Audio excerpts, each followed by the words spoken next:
আজকে আমরা বছরে প্রায় যখনই বৃষ্টি হয় কিংবা সময় থাকে আমরা গাছ লাগাই। আজ রাজনগর গ্রাম পঞ্চায়েত এটা ঘাটাল মহকুমারই একটা বাস্তু ব্লকের অঙ্গ এবং জয়কৃষ্ণপুর এটা ঘাটাল ব্লকের 92 গ্রাম পঞ্চায়েত, এই জায়গায় আমরা আজকে গাছ লাগাবো। দুটো ব্লকে গাছ লাগাবো।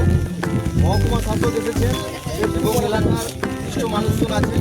আমি আজকে আমাদের উদ্দেশ্য হলো আমরা আজকে বেশি গাছ লাগাবো না, 35টা গাছ লাগাবো, 35টা গাছ বাঁচাবো।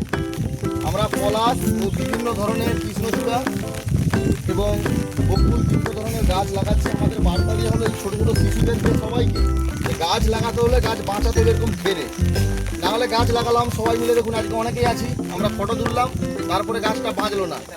গাছ তখনই আমাদের বার্তা দেওয়া যখন এই ফটোটা 10 বছর পর ভাইরাল হবে যে আমরা সবাই ছিলাম, গাছটা বড় হয়েছে। কিন্তু আজকে লাগিয়ে আজকে ছবি ছেড়ে দিলাম, দুদিন পরে মরে গেল, সেইটা যেমন না হয় তার একটু আমি বলে দিই, তাহলেই হবে। সবাই গাছ লাগান, এখন বৃষ্টি পড়ছে, গাছ লাগালেই বাঁচবে। গতকাল মেলা ছিল, অনেকেই মেলা থেকে গাছ কিনেছেন, গাছ লাগান, নিজের বাড়িতেই লাগান।